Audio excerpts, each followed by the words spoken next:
बिस्मिल्लाहिर्रहमानिर्रहीम। अस्सलाम वालेकुम नाज़रीन, आप यूट्यूब चैनल देख रहे हैं। मैं इमरान खान हूँ। सबसे पहले क्वेटा बम धमाके की बात करते हैं। अब तक की इतला के मुताबिक और लोग शहीद हो गए हैं। जो लोग शदीद ज़ख्मी थे उनमें से कुछ लोग शहीद हो गए। तो अब जो तादाद है शोहदा की, अब तक जो रिपोर्ट हुई है वो 27 है और अभी भी कुछ लोगों की जान ख़तरे में।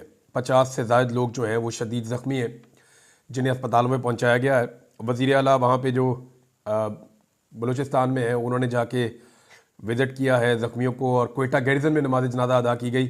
आला फ़ौजी क़यादत भी वहाँ पे पहुँची है। तो ये इंतहाई अफसोसनाक वाक़या है और इस तरह के वाक़यात पाकिस्तान में बढ़ते चले जा रहे हैं जो इंतहाई संजीदगी का तकाज़ा करते हैं। इससे पहले जब कत्ल किया गया था वहाँ पे दहशतगर्दों की जानिब से आम कारकुनों को, तो तब वज़ीर दाखिला ने एक स्टेटमेंट दिया था जिसका बड़ा मजाक उड़ाया था लोगों ने और बहुत तनकीद हुई थी।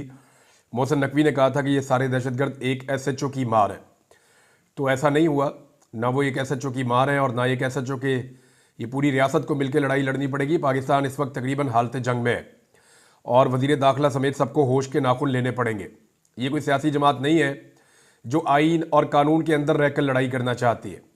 जब कोई आइन और कानून के अंदर रहकर लड़ाई करना चाहता है तो फिर स्टेट का एक कांस्टेबल भी बहुत होता है। SHO तो बहुत दूर की बात है। फिर पूरी स्टेट जो है उसकी नुमाइंदगी कोई भी यूनिफॉर्म वाला आदमी कर रहा होता है। लेकिन जब दहशतगर्द जो स्टेट में मानते ही नहीं है, जो रिस्पॉन्सिबल ही नहीं है, जो रियासत को तस्लीम नहीं करते, जब वो अटैक करते हैं तो फिर वो एक SHO की मार नहीं होता, वो फिर पूरा मुल्क हालत जंग में होता है और इस तरह के वाक़यात बढ़ते चले जा रहे हैं। तो ये लोग आइन और कानून के दायरे से बाहर रहकर काम करते हैं।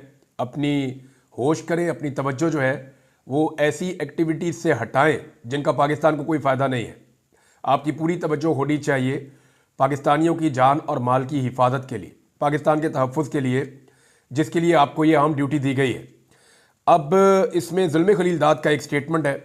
ज़ुल्म खलीलदाद जो है वो इम्पॉर्टेंस इख्तियार कर गए हैं इसलिए कि इससे पहले भी इस खित्ते के लिए रिपब्लिकन्स के दौर में वो खिदमात सर अंजाम देते रहे। बहुत मुमकिन है कि डोनाल्ड ट्रंप जब अमरीकी सदर बने तो ज़ुल्म खलीलदाद को दोबारा से इस रीजन में अहम जिम्मेदारियाँ मिल जाएँ। और ज़ुल्म खलीलदाद हर चीज़ के ऊपर रिस्पॉन्ड कर रहे हैं, चाहे वो इंडिया, अफगानिस्तान है, पाकिस्तान है, हर चीज़ के ऊपर वो कोई ना कोई अपना रिएक्शन देते हैं। यहाँ पे उनका जो रिएक्शन है वो मैं पढ़ के आपको बता देता हूँ। उन्होंने कहा जी कि मुझे क्वेटा बम धमाके में दर्जनों जानों के ज़िया पर दुख है। मैं मुतासरा ख़ानदानों से ताज़ियत करता हूँ और ज़ख्मियों के लिए नेक ख्वाहिशात का इजहार करता हूँ। हालिया महीनों में होने वाले इस खौफनाक वाक़े और इसी तरह के कई हमलों में एक चीज़ बिल्कुल वाज़े करते हैं कि पाकिस्तानी मिलिट्री एस्टेब्लिशमेंट को अपनी असली जिम्मेदारियों पर तवज्जो मरकूज़ करने की ज़रूरत है, यानी पाकिस्तानी शहरियों के तहफ़्फ़ुज़ और तहफ़्फ़ुज़ को कायम रखना और उसे बरकरार रखना, ये रिस्पॉन्सिबिलिटी है। इसके बजाय इनकी तवानाइयाँ सर्फ हो रही हैं कहाँ पे? सियासी अमल में, अदलिया को कंट्रोल करने में और सियासी जोड़ तोड़ करने में। यहाँ तक कि ख़ुद को मईशत में भी दाखिल करने की कोशिशों में पाकिस्तानी एस्टेब्लिशमेंट लग गई है और जो कुछ वो कर रहे हैं इसके नताइज हम देख रहे हैं।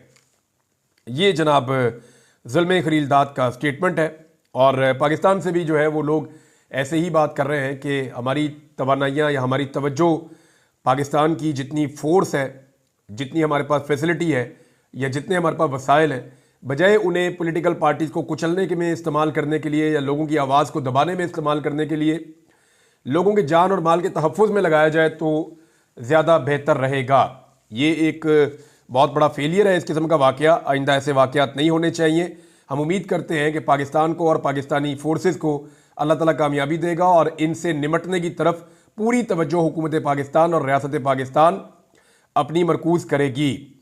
अब आपको मैं थोड़ा सा एक चीज़ और है, पॉलिटिकल साइड है, पाकिस्तान तहरीक इंसाफ से रिलेटेड है, ये मैं आपके पास से आपके सामने रखना चाहता हूँ। लेकिन उससे पहले इंडिया ने इनकार कर दिया कि उनकी क्रिकेट टीम 2025 में, अभी जो साल शुरू होने वाला है, इसमें जो एशिया कप होने जा रहा है पाकिस्तान में, उसमें उन्होंने कहा जी हमारी टीम नहीं आएगी खेलने के लिए।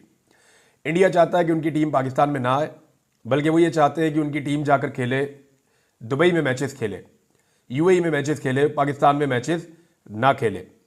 और दूसरा एक और भी हरकत की भारत में, वो भी आपको बता देता हूँ। भारत ने ये जो एयर ट्रैफिक कंट्रोलर्स की एक कॉन्फ्रेंस हो रही है और भी जगहों से लोग आ रहे हैं, तो उसके लिए जो पाकिस्तानी नुमाइंदे हैं उनको वीज़े देने से इनकार कर दिया। आप भारत का रवैया देखें पाकिस्तान के साथ। इंग्लैंड पाकिस्तान में खेल कर गया और कई टीमें, न्यूजीलैंड पाकिस्तान में खेल कर गया और कई टीमें पाकिस्तान में खेल कर गई, लेकिन इंडिया कह रहा है जी हमारी टीम पाकिस्तान में खेलने नहीं आएगी, नंबर एक। नंबर दो, एयर ट्रैफिक कंट्रोलर की कॉन्फ्रेंस हो रही है और दुनिया से भी लोग आ रहे हैं, लेकिन इंडिया कह रहा है कि जी पाकिस्तानियों को हम वीज़े नहीं दें। अब तक तो उन्होंने वीज़े जारी नहीं किए, मैं जो खबर जहाँ से देख रहा हूँ। मामला ये है कि ये वही इंडिया है जिसके वज़ीर आज़म नरेंद्र मोदी पे नवाज शरीफ साहब थोड़े दिन पहले सदकेवारी जा रहे थे, जिनको सहाफ़ियों को स्पेशली बुला के नवाज शरीफ साहब जो है उनको खाने खिला रहे थे, उनको प्रोटोकॉल्स दे रहे थे, जिनका वज़ीर ख़ारजा जब पाकिस्तान आया तो पाकिस्तान के अंदर जो है वो सब उसके आगे पीछे जा रहे थे। एक तरफ जनरल बाजवा की ये ख्वाहिश थी कि नरेंद्र मोदी को पाकिस्तान में बुलाया जाए। अब आप इंडिया का रवैया देखें कि जहां उन्हें मौका मिलता है वो पाकिस्तान को नीचे दिखाने की कोशिश करता है, जहां मौका मिलता है वो पाकिस्तान को जिच करने की कोशिश करता है, और हमेशा से वो ऐसे ही करते हैं। मैं कोई इंडिया से दुश्मनी की बात नहीं कर रहा, लेकिन मैं बराबरी की बात कर रहा हूं। कम से कम अपना स्टैंड तो लीजिए ना, अपने हक के लिए तो खड़े हो जाइए आप। हाउ इज इट पॉसिबल कि आप ख्वाहिश का इजहार करें कि हमारे प्लेयर्स इंडिया जाकर खेलना चाहते हैं, हमारी दिली ख्वाहिश है, और वो कहें जी जाओ हम नहीं खेलते आपके साथ। आप पीछे चले जाते हैं उनके वजीर खारजा के आगे, जब आपका वजीर खारजा जाता है तो वो हाथ के इशारे से कहता है इधर निकल। ये तरीका तो नहीं हो सकता ना। पाकिस्तान गो के एक छोटा मुल्क है, बेशक एक गरीब मुल्क है, बेशक पाकिस्तान के पास पैसे नहीं है आज, लेकिन हम एक एटमी पावर है और यानी एक इज्जतदार कौम है। ऐसे तो नहीं हो सकता कि हुक्मरानों की वजह से हम इतना नीचे लग जाए। तो ये जनाब इंडिया का रवैया है। मियाँ साहब उनके सदकेवारी जाते हैं, मियाँ साहब कहते हैं जी मैं इनको सस्ती बिजली भी दूंगा, और वो आगे से हमारे साथ क्या कर रहे हैं। अब मियाँ साहब और उनकी बेटी जनेवा में मौजूद है, और जो कुछ उनके साथ वहां पे हुआ ये हर उस शख्स के साथ हो रहा है जो पाकिस्तान में जुल्म और ज्यादती कर रहा है। देखिए होता क्या है, जब आप कमजोर को मारते हैं मारते हैं मारते हैं मारते हैं तो वो मार तो खाता है आपसे, लेकिन वो अपने मौके की तलाश में रहता है। जहां उसे मौका मिलता है ना, वो आपसे फिर बदला लेता है। हो ये रहा है कि पाकिस्तान के अंदर, पाकिस्तान को एक जेल की तरह बना दिया है पाकिस्तान के अंदर की अशराफिया ने। पाकिस्तान के अंदर जो इस वक्त निज़ाम है वो इस मुल्क को एक जेल की तरह बनाकर रखा हुआ है उन्होंने। किसी शख्स को अपनी मर्जी की बात करने का हक ही नहीं है। जो शख्स जुबान खोलता है या चार लफ्ज लिखता है उसको उठा के जेल में डाल देते हैं। जो आज़ादी इज़हार राय की या रूल ऑफ लॉ की बात करता है या अपने हुकूक की बात करता है उसके लिए ज़मीन तंग कर दी जाती है। तो पाकिस्तान के अंदर लोगों को दबा के, जुल्म करके दबाया हुआ है, यहां पे पूरी तरह से लोगों को प्रेशराइज किया हुआ है। लेकिन यही प्रेशर जब उनके ऊपर से हटता है, जब वो ओवरसीज होते हैं या जब वो पाकिस्तान से बाहर जाते हैं, 1 करोड़ से जायद पाकिस्तानी इस वक्त पूरी दुनिया में मौजूद है, लगभग 1 करोड़। अब 1 करोड़ लोग मौजूद हैं पूरी दुनिया के अंदर पाकिस्तान के, तो वो पाकिस्तानी है ना, इन्हीं के बीच में से गए हुए। जब उनके भाई बंधुओं को, उनके रिश्तेदारों को, उनकी फैमिली के, उनके मोहल्लेदार, उनके दोस्तों को जब यहां पे परेशान किया जाता है तो उनको वहां तकलीफ महसूस होती है। फिर जब परेशान करने वाले उनके सामने वहां पे कहीं पे आते हैं तो वो फिर उनसे बदला लेते हैं। काजी फायद ईसा के साथ क्या हुआ? कौन आदमी है जो यूरोप की तेज तरीन जिंदगी में अपना काम छोड़े और अपना काम छोड़कर एक बंदे के खिलाफ एहतजाज करने के लिए पहुंच जाए? वहां सर खुजाने के लिए टाइम नहीं है, लोग अपनी जिंदगी में मसरूफ हैं, लेकिन फिर भी लोग आते हैं और आकर अपनी भड़ास निकालते हैं।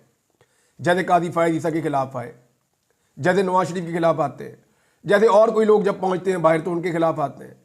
लोग रिस्क लेते हैं, उन मुल्कों में रहते हैं लेकिन फिर भी रिस्क लेते हैं, अपनी जॉब का रिस्क लेते हैं, अपने बाहर रहने का रिस्क लेते हैं, लेकिन वो अपनी भड़ास निकालते हैं इस बुनियाद पे कि वहां पे जमहूरियत है, वहां पे कोई रोक नहीं सकता, वहां पे कोई जुल्म नहीं कर सकता, वहां पे आज़ादी इज़हार राय है, तो अपनी राय का इजहार कर देते हैं। अब मरियम नवाज और नवाज शरीफ साहब जो हैं वो निकले किसी जगह से, और निकलने के बाद अपने साथ, उनके साथ कोई लाओ लश्कर भी था, 2-3 गाड़ियां थी, तो ये जा रहे थे तो खातून ने वहां पे कैमरा ऑन किया और उन्होंने चंगी पली सुना दी पकड़ के, खास तौर पे मरियम नवाज को। अब कुछ लोग कह रहे हैं वो अपने इलाज के लिए गई हुई हैं, कुछ लोग कोई और कहानी बता रहे हैं, कुछ लोग कह रहे हैं कि पैसा वैसा भी इनका बहुत सारा उन मुल्कों में है। पाकिस्तानी सियासतदानों का नॉर्मली होता है उन मुल्कों में पैसा, तो वो पैसा शायद मैनेज हो रहा है। सबकी अलग अलग कहानी है, मैंने सारी चीज़ें आपके सामने पहले भी रखी हैं। लेकिन एक खबर और भी आई है कि शायद मरियम नवाज को, ये शाहिद असलम साहब ने खबर दी है, मैं उसे कंफर्म नहीं कर सकता अभी, अल्लाह करे ये खबर गलत हो, लेकिन जो शाहिद असलम साहब हैं उनका ये कहना है, अमेरिका में है वो, और उन्होंने भी खबरें दी थी, उसकी पादाश में उन्हें गिरफ्तार किया गया था, उन्हें टॉर्चर किया गया था, फिर वो छूट कर आए, फिर वो अमेरिका चले गए। तो जो शाहिद असलम साहब हैं उन्होंने खबर दी कि शायद कोई थायराइड कैंसर है मरियम नवाज को, जिसका वो इलाज करवाने के लिए गालिबन गई। बाकी लोग जो हैं वो कुछ और कह रहे हैं कि उनकी कॉस्मेटिक सर्जरी है, कोई कुछ कह रहा है, कोई कुछ कह रहा है, तो सबकी अपनी अपनी बात है। अब कंफर्मेशन तो मरियम नवाज या उनके डॉक्टर दे सकते हैं कि एक्चुअली उनको प्रॉब्लम है क्या और किस चीज़ का इलाज करवाने के लिए मरियम नवाज साहिबा तशरीफ़ लेकर गई हैं, या इलाज का मामला है भी या नहीं है, या जो भी है चले। लेकिन वहाँ पे एक खातून निकल आई, उन्होंने कहा जी फार्म 47 की जाली वज़ीर आला है और ये जाहिल लोग हैं, इन्होंने कब्जा किया हुआ है मुल्क के ऊपर, तो लोग अपनी भड़ास निकालते हैं। अब उसके बाद जनाब पाकिस्तानी इकट्ठे हुए और पहुँच गए उस होटल में जहाँ पे बाप बेटी ठहरे हुए हैं। अच्छा, एक अजीब चीज़ जो है वो चीफ सेक्रेटरी भी उनके साथ साथ फिर रहे हैं पंजाब के। भाई पंजाब के चीफ सेक्रेटरी हैं, आप पढ़े लिखे आदमी हैं, आपकी इतनी लंबी सर्विस है, आप इज्जतदार आदमी हैं, आप किधर इनके पीछे पीछे जनेवा में भाग रहे हैं? यानी आप कोई जाती मुलाजिम तो नहीं है ना, आप कोई घर के जाती मुलाजिम तो नहीं है। एक खातून जो जाली फार्म 47 के ऊपर आई हुई है और वो वज़ीर आला बनने की अहल भी नहीं है, महर शराफत ने इनको वहाँ शिकस्त दी हुई है और ये सियासतदान है, इनके ऊपर करप्शन के बड़े भोंडे और अजीब इल्ज़ामात भी हैं जिनके जवाबात आज तक ये दे भी नहीं सके हैं। और आप एक ब्यूरोक्रेट हैं, आपने पढ़ लिख के मेहनत करके बड़ी मुश्किलों से नौकरी ली थी मुकाबले में आके, और एक लंबी सर्विस है आपकी, आप हाथ बांध बांध के इनके पीछे पीछे चल रहे हैं यूरोप के उस मुल्क के अंदर। और जब लोग उन्हें बुरा भला कह रहे हैं तो आप कभी इधर देख रहे हैं, कभी उधर देख रहे हैं, कभी बगलों में झांप रहे हैं, कभी जेबों में हाथ डाल रहे हैं। बड़ा अजीब लगा मुझे। यानी ब्यूरोक्रेसी के लिए बड़ी शर्मिंदगी की बात है। ब्यूरोक्रेट बड़े इज्जतदार लोग भी होते हैं, बड़े अच्छे लोग भी होते हैं, बड़े शानदार लोग, ज़्यादातर लोग बड़े अच्छे पढ़े लिखे होते हैं, उन्हें अपनी इज्जत का एहसास होता है। लेकिन उन ब्यूरोक्रेट्स के लिए कितनी शर्म की बात है कि उनका चीफ जो है, चीफ सेक्रेटरी पंजाब, वो एक खानदान का जाती मुलाजिम बन के उनके पीछे पीछे फिर रहा है। भाई चीफ सेक्रेटरी पंजाब का तो अपना एक प्रोटोकॉल होता है, और ये वहाँ लेने के लिए क्या गए हैं? यानी वहाँ जो पूरा पंजाब है वो स्मोक की लपेट में, लोग यहाँ पे जो है बेशुमार हज़ारों की तादाद में बीमार हो गए। मुल्तान के अंदर 850 तक AQI चला गया है, एयर क्वालिटी इंडेक्स के ऊपर जो इंडिकेटर्स आ रहे हैं 850। ये कितना जानलेवा है आप सोच भी नहीं सकते। लाहौर 450 से नीचे ही नहीं आ रहा। दुनिया के सबसे पोल्यूटेड शहर बन चुके हैं ये। डेंगू की वबा यहां पे फैल रही है और चीफ सेक्रेटरी भी निकल गए, वजीर आला भी निकल गई और उनके साथ कुछ और लोग भी निकल गए।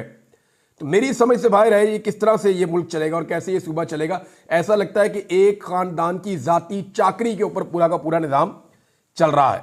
बहरहाल जी, पाकिस्तानी जहां उनको ये लोग मिलते हैं वो गुस्से में आ जाते हैं और वो रिएक्ट करते हैं। पाकिस्तानी पहुंच गए होटल में, वहां जाके उन्होंने देखा तो मरियम औरंगजेब उन्हें नजर आई, एक दो और लोग नजर आए। उन्होंने पाकिस्तानियों की वीडियोस बनाना शुरू कर दी। अब वो करते ये पाकिस्तानी उसकी वीडियो बना के भेजते वजारत दाखिला में, जिनके पासपोर्ट कैंसिल कर दे, इनके घर वालों को तंग करना शुरू कर दो, इनके घर वालों पर चढ़ाई शुरू कर दो। ये नया तरीकाकार उन्होंने ढूंढा हुआ है। भाई वो जिन मुल्कों के अंदर है उधर पर्चा करवा के दिखाए ना इन पे। अगर तो वो लोग कुछ गैर कानूनी या गैर आईनी कर रहे हैं तो जिस मुल्क के अंदर वो मौजूद है वहां पे आप उनके खिलाफ दरखास्त देके तो मुकदमा दर्ज करके दिखाएं या आप उन्हें गिरफ्तार करवा के दिखाएं। ऐसा तो आप कुछ कर नहीं सकते। उसकी वजह यह है कि वहां पे रूल ऑफ लॉ है। अब पाकिस्तान में क्योंकि रूल ऑफ लॉ है नहीं, तो यहां पे आप मनमानी करते हैं, उनके घरों पे छापे मारते हैं, उनके घरों का सामान तोड़ते हैं, शीशे तोड़ते हैं, टेलीविजन तोड़ते हैं, उनकी गाड़ियों को नुकसान पहुंचाते हैं, उनकी फैमिलीज को हरासा करते हैं ताकि वो लोग डर के वहां बाहर एहतजाज ना करें। तो इसलिए उनकी फोटोएं शोटोएं बनाते हैं ताकि नादरा को दें और पता करें कि ये बंदे कहां के रहने वाले हैं, इनके घर वालों को तो जाके तंग करें। तो पुलिस को इस काम पे लगाया हुआ है। अब या तो पुलिस से और सिक्योरिटी फोर्सेस से आप ये काम करवा लें, तो या फिर आप दहशतगर्दी के खिलाफ जंग लड़वा लें। एक ही काम हो सकता है ना, सारा कुछ तो एक वक्त में नहीं हो सकता। इकोनॉमी की हालत ये हो गई है कि पाकिस्तान इस वक्त चीन को एक मरतबा फिर दरखास्त कर रहा है कि 3.4 अरब डॉलर के जो कर्जे हमने आपसे लिए हुए हैं उन्हें रोल ओवर कर दें। अब ये पाकिस्तान फिर 2 साल के लिए रोल ओवर मांग रहा है और चाइना के लिए देना अब मुश्किल होता जाएगा, क्योंकि पाकिस्तान बार बार ये कह रहा है। कभी इस तरफ जाते हैं, उनसे कहते हैं थोड़ा कर्जा दे दें, कभी इधर जाते हैं, कभी इधर जाते हैं। कल तो वज़ीर ख़जाना ने हाथ खड़े कर दिए, ना हमें कोई कर्जा देता है ना कोई रोल ओवर करता है। ये पाकिस्तान की सिचुएशन हो गई है।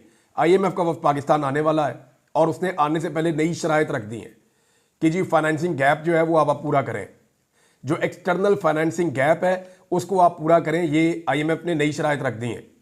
अभी जब वो 11 तारीख से 15 तारीख तक के लिए आएंगे तो पता नहीं पाकिस्तान के लिए क्या खबर निकलेगी। हुकूमत सच बोलती नहीं है। अब या तो मिनी बजट इनको लाना पड़ेगा, अवाम के ऊपर नए टैक्सेस इनको लगाने पड़ेंगे। देखते हैं कि अवाम नए टैक्सेस के ऊपर किस किस्म का रद्द अमल देती है। दूसरी जानब जनाब पाकिस्तान तहरीक इंसाफ के अंदर फूट डालने की कोशिशें अपने उरूज पे हैं। मैं चंद चीज़ें और फैक्ट्स आपके सामने रख देता हूँ। देखिए, पाकिस्तान तहरीक इंसाफ के लोगों ने गुज़िश्ता चंद महीनों में मैं देख रहा हूँ कि अपने दुश्मन बाहर से ज़्यादा अपने अंदर तलाश किए हैं। इतनी लड़ाई गैरों से नहीं लड़ी जितनी लड़ाई उन्होंने अपनों से लड़ी है, और ये बात सच है। कभी नंद भाभी की लड़ाई, यानी कोशिश पूरे निज़ाम की ये है कि तहरीक इंसाफ जिसको कोई नहीं तोड़ सका, इतनी कोशिशों के बावजूद उसको अंदर से लड़वा दिया जाए और कमज़ोर किया जाए। कभी नंद भाभी की लड़ाई ले आते हैं बीच में, कभी माइनस इमरान खान का फार्मूला ले आते हैं, कभी कहते हैं जी फलाना गद्दार है, फलाना कंप्रोमाइज़ है। देखिए, ये सारी बातें पूरी तरह गलत तो नहीं हो सकती ना। लोग कंप्रोमाइज़ भी होते हैं, बाद औक़ात लोग डर जाते हैं, परेशान भी हो जाते हैं। हर एक की अपनी अपनी कैपेसिटी होती है, लोगों में इख्तिलाफ राय भी होता है। देखिए, जब एक टीम होती है ना, तो एक टीम के अंदर सारे प्लेयर एक तरह नहीं सोचते। प्लेयर्स के अंदर इख्तिलाफ होता है, लेकिन वो सारे जीतने के लिए इकट्ठे खेलते हैं। अब अगर उस इख्तिलाफ को आप दुश्मनी में बदल देंगे ना, तो फिर कमज़ोर तरीन टीम से भी वो टीम हार जाएगी। लिहाजा पाकिस्तान तहरीक इंसाफ में भी बाकी सारी पॉलिटिकल पार्टीज की तरह जमहूरियत भी है और आपस में इख्तिलाफात भी होते हैं, लेकिन उन इख्तिलाफात को दुश्मनी नहीं बनना चाहिए। मैं ये देख रहा हूं लगातार उसको दुश्मनी बनाने की कोशिश की जा रही है, और अगर ये इख्तिलाफात दुश्मनी में कन्वर्ट होते हैं तो फिर तहरीक इंसाफ को किसी बैरूनी दुश्मन की जरूरत नहीं पड़ेगी। मिसाल के तौर पर अली अमीन गंडापुर, उनके तर्ज अमल से आप इख्तिलाफ कर सकते हैं, बिल्कुल कर सकते हैं, लेकिन गद्दार डिक्लेयर करना, बिल्कुल आप ये कहेंगे जी इसने इमरान खान से गद्दारी की, पीठ में छुरा घोंपा, ये चीज़ें मुझे नहीं लगता उस वक्त नामुनासिब होगी। इसका वजह यह है कि अगर ख्वाजा आसिफ और राणा सनाउल्लाह अली अमीन गंडापुर की बुराइयां कर रहे हैं ना, तो इसका मतलब है कुछ तो है जो अली अमीन गंडापुर ठीक कर रहा है। मैं आपको फिर दोहरा देता हूं, अगर ख्वाजा आसिफ और राणा सनाउल्लाह अली अमीन गंडापुर की बुराइयां कर रहे हैं और वो ये कह रहे हैं कि ये बंदा कंप्रोमाइज्ड है, ये बंदा मिला हुआ है एस्टेब्लिशमेंट के साथ, ये बंदा इमरान खान को मार के खुद कुछ बनना चाहता है, अगर वो ये बातें कर रहे हैं तो इसका मतलब है कि अली अमीन कुछ ना कुछ तो ऐसा कर रहा है जिससे उनको प्रॉब्लम हो रहा है, वरना वो कभी भी इसको टारगेट ना करते। याद रखिएगा कि ये निज़ाम उसी को टारगेट करेगा जो इनको अपने लिए खतरा महसूस होगा। अगर निज़ाम के साथ लड़ना है या निज़ाम से जीतना है तो यूनिटी की ज़रूरत होगी। अगर एक टीम मिलकर खेले तो वो कमज़ोर भी होती है तो जीत जाती है। जो टीम मिलकर ना खेल पाए, चाहे वो जितनी मर्जी तगड़ी हो, जितनी मर्जी मकबूल हो, जितनी मर्जी फेवरेट हो, उसके जीतने के लिए मुश्किल हो जाता है। और कुछ लोग कहते हैं जी कि इमरान खान की जेब में सारे खोटे सिक्के हैं, तो ये बात तो कायदे आज़म के लिए भी मशहूर थी कि उनके पास भी खोटे सिक्के थे। डिपेंड करता है लीडर कौन है और वो कैसे लीड कर रहा है। कायदे आज़म भी एक बहुत बड़े लीडर थे और सारी अवाम उनके साथ थी। इमरान खान एक बड़ा लीडर है, अवाम की ताकत उसके साथ है। ये जो बीच में बहुत सारे लोग हैं, इन्हें शायद तारीख में याद भी नहीं रखा जाएगा। इनमें कोई इक्का दुक्का लोग होंगे जिन्हें लोग याद रखेंगे। तारीख सिर्फ लीडर को जानती है, या तारीख के अंदर वो लिखा जाता है जो आवाम सोच रही होती है। हकीकत तारीख के अंदर आती है। तारीख बाकी कैरेक्टर्स को याद नहीं रखती। तारीख हार और जीत को लिखती है और जीतने वाले की जीत की वजूहात लिखती है, लेकिन तारीख कभी भी ये जो छोटे मोटे कैरेक्टर बहुत सारे इधर उधर होते हैं, साइड स्टोरीज में तो आते हैं, लेकिन इनका कहीं तस्करा भी नहीं होता। तो इमरान खान लीडर है, पब्लिक उसके साथ है। मेरे ख्याल में ये यूनिटी कायम रहेगी तो शायद ये जल्दी अपना टारगेट अचीव कर लेंगे। और एक चीज़ और है जो मैं आपको बताना चाहता हूँ, वो ये है कि पाकिस्तान तहरीक इंसाफ ने कुछ चीज़ें क्लियरली अनाउंस करनी थी, ये मुझे भी पता था। वो चीज़ें क्लियरली अनाउंस नहीं की गई क्योंकि कुछ चीज़ें मज़ीद हो रही हैं। मेरी जो नाकस इन्फॉर्मेशन है, मुझे जो क्लू मिले हैं 2-3, मैं उनकी बुनियाद पे आपको ये कह सकता हूं कि अभी पाकिस्तान तहरीक इंसाफ चंद चीज़ों को होते हुए देखना चाहती है और वो फाइनल कॉल देने से पहले कुछ चीज़ों की असेसमेंट कर रहे हैं। अब वो चीज़ें किस तरफ जाती हैं और फाइनल कॉल कब आती है, ये आपको चंद दिनों में पता चल जाएगा। अब तक के लिए इतने, अपना ख्याल रखिएगा, अपने इस चैनल का भी। अल्लाह हाफ़िज़।